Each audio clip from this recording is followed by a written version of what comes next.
Welcome back to good old Celeste. Honestly, I like the idea of doing or playing on a new save, but I think I'm just gonna play my current one just because I like building up the numbers and kind of recognizing how much I've like played on one account, you know? Which might be jarring because now you can see everything, but that's kind of why I did it in the first place. You wouldn't see everything, but I think I just want to. Also, that's a golden berry. For anyone who don't know that how that works, is it's a strawberry that you only unlock after, I don't know if you have to beat the whole game. I'm not quite sure how it comes about, but basically how it works is you have to beat the stage without dying once, which is kind of tough. But some people do that. I've only gotten a golden berry for I think like the first and second stage, because they're not too bad. But man, anything beyond that, it's a toughie. So that's Mr. Oshiro. He's kind of funny. He's a ghost of the hotel, which I'm surprised Madeline's not really put off by. I'm also surprised I let myself die to that just now. But yeah, as I was saying, I'm kind of surprised Madeline's not put off by the fact that he's a ghost, but whatever, I guess.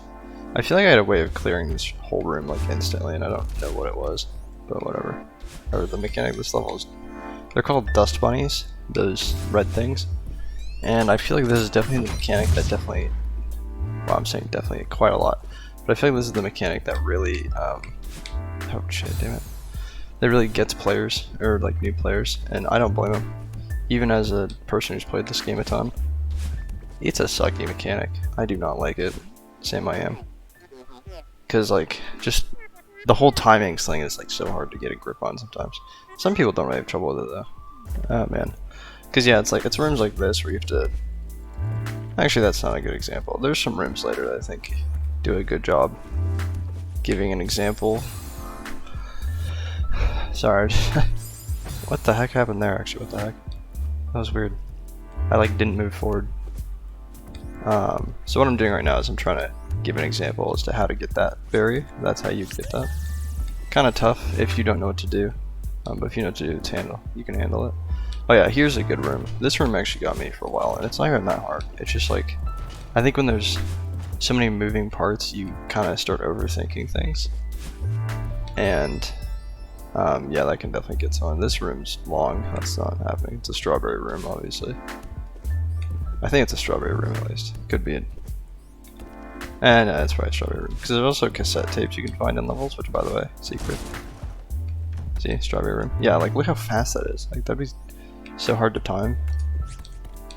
You can just like barely jump and manage. But yeah, dust bunnies are definitely a big fun sucker. We do not like dust bunnies.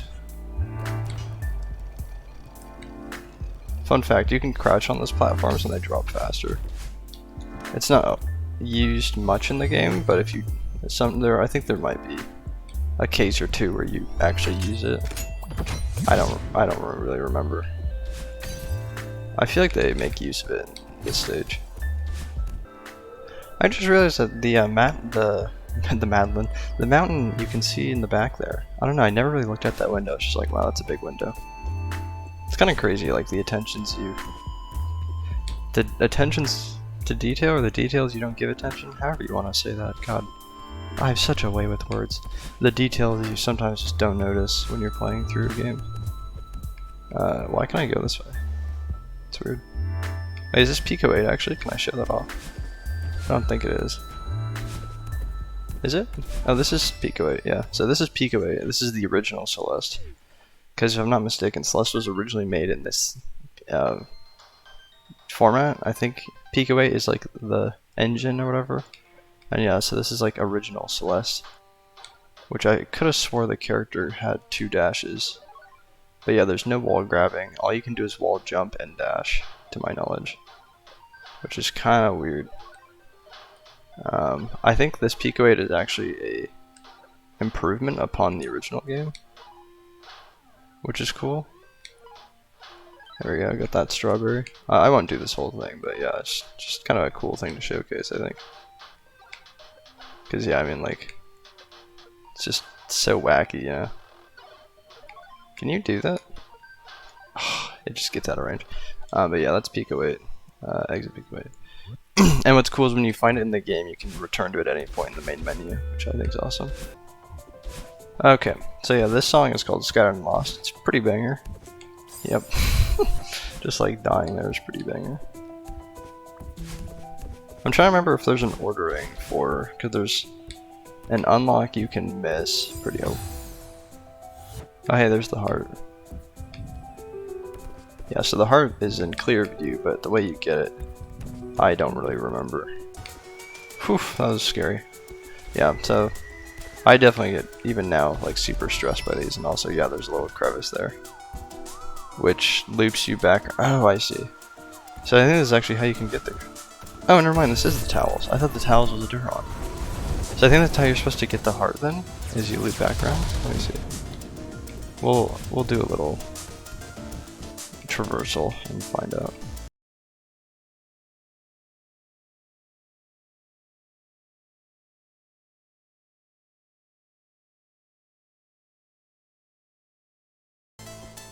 Oh, okay, never mind, yeah. So you get the towels and you have to backtrack all the way. That's how you get this heart. It's kind of annoying. And then, yeah, scattered and lost. Where do you go from here, though? Go left? Oh, cool. Never mind, it lets you, you don't have to backtrack again, so that's nice. Yeah, so this one is a bit of a tricky one, I feel like. Obviously, that probably doesn't seem like much coming from me, considering I did that with ease, but if you're doing that for the first time, it's probably not going to be very easy for you. Also, that strawberry is a mean one, because what you have to do is you have to space out the mess on the ground over there, so you can jump back around. Or do you actually? Oh, you could do that too. And then, you know, not script that jump like I just did. Because yeah, I think you could like do that, and maybe not. I don't think I can. Oh my god, I got on the very corner and that worked. Yeah, so that's kind of how you get that strawberry. It's a little sketch though. Here, let me. I don't know if I want to do this, but I'm gonna try. So I think I might want to try showcasing a demo dash. It's really hard because what you have to do, you have to dash and then crouch. The timing for it is so hard, but there's a setup for this, and like for this room in particular, you can skip a fair bit of the level, and it's really comical. Is it a fair bit? I actually don't remember. I've done it, I think, twice before, but it usually takes a really long time for me to do this. So if it's not being very lucrative, I might just not bother. So I just learned something absolutely crazy. I decided to look up a tutorial just in case I was like maybe inputting things wrong, and I found out there's actually a set of advanced buttons that just has a bound, or a button you can bind to crouch dashing, which, so how the demo dash works, it's really silly. So if I'm not mistaken, which I don't think I am, what makes it work is spikes, or like spike-like objects, like those kind of, I'll explain in a second. Okay, now anyways, as I was saying, so those dust bunnies, they count as spike objects pretty much, and like spikes generally, if there's enough of a gap, and usually most spikes there is a gap like on each part of it, and if you do a crouch dash, which without a bind is possible but very hard, you can fit between that gap because the crouch is like a pixel big and that's like how big the gap is. It's kind of silly. And so how it works is you crouching and dashing lets you stay at that very small size long enough to make it work. But yeah, that's kind of the gist of it. Demo dashing is really cool. It's something I've always found really cool in this game. It's not at all anything practical, but it's just like the way it works. I think it's just so sick. I see the background and I just realized our next chapter, I really like. The B-sides and C-sides share the same song, but the B-sides and C-sides have a different song from like the normal levels. And I really like the next level's song. It's super nice. Wow, I died a little bit there. It is, what do you think it is? Yeah, Golden Rush? Yeah. Such a fire level, I love that level. But yeah, that's where I'll leave it off for now. Thank you for watching, I hope you enjoyed. And yeah, catch you in the next one.